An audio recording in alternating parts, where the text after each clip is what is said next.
that's the third substitution. Now the fourth substitution that I use a lot, it's actually quite subtle, and a lot of people don't get it. Like all these are, but this one is even more subtle than those.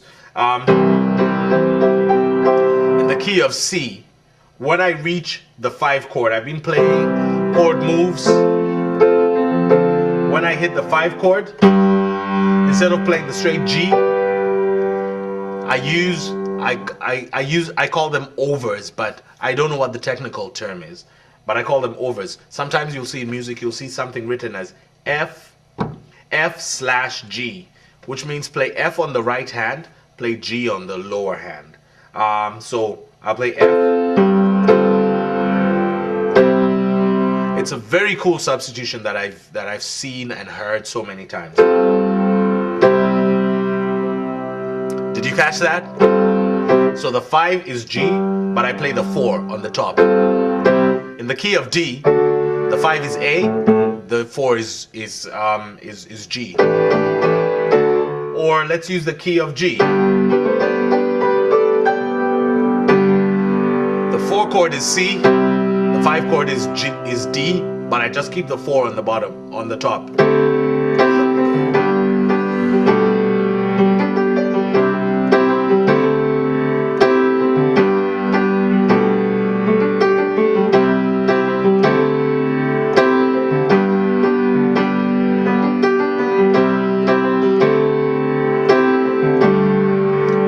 Did you catch that?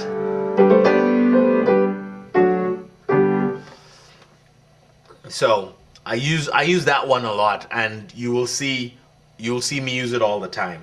Now I'm going to talk about, I like to talk about chord movements. So moving from the when you look at a lot of Christian contemporary music today, you will see just chords above a word and another chord above a word. And a lot of the time I find musicians just playing the chord. Let's say the chord will be C, the next chord will be F. I find them playing C and maybe jumping around on the C, but doing nothing else until the next chord. And when they hear me play, they ask me, how do you figure out all those things in between? And I tell them that I figured them out by listening to other musicians. Because it's just boring to go C, and then F, and then D minor, and then G, without anything in the middle. Sometimes it's necessary to do that, but a lot of the time you find it's just a keyboard, a bass, and a set of drums, and the keyboard just has to fill in a lot of gaps. Even when there is a guitar, the guitar is usually just strumming the chord, and so the keyboardist ends up having to fill in a lot of spots. So you have to learn these transitions.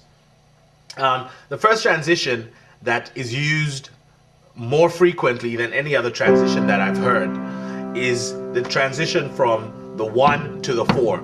So in the key of C, C is 1, 4 is F, 5 is G. Or I'll do this in the key of G. G is more fun for these purposes. So G is 1, C is 4, D is 5.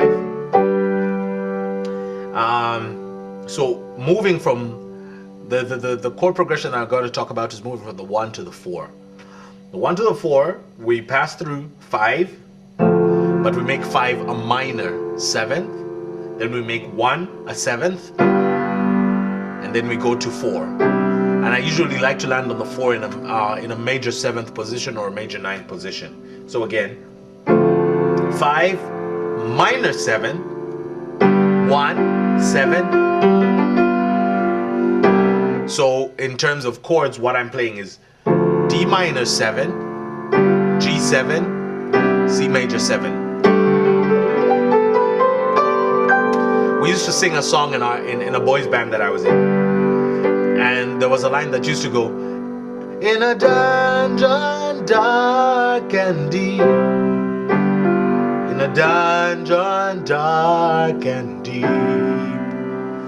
And we used to just play a G7, dungeon dark and deep, and then go to a C or a C major 7. And someone showed me if you pass through a D minor, then a G7, C. It's a more fun way of doing it. Or I'll play it in the key of C, because C has no sharps until you start to bring this in. So in the key of C, it would be G minor, C7, F major 9. In a dungeon dark and deep. I'll play it again. Dungeon dark and deep. Babyface uses that chord progression a lot, so you're thinking Babyface.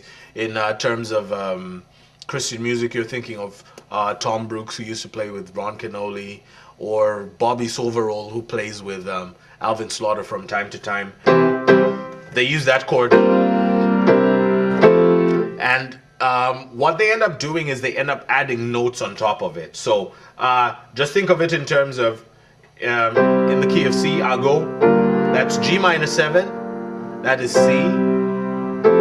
So I'll play you one of the ways they played. So what they're doing on the right hand is going.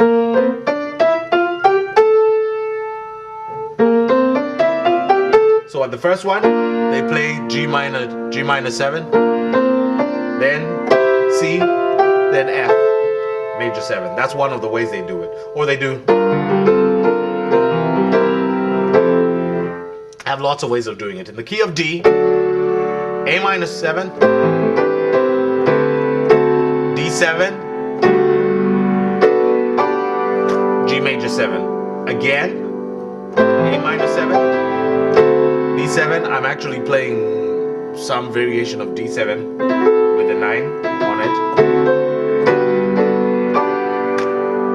Okay, so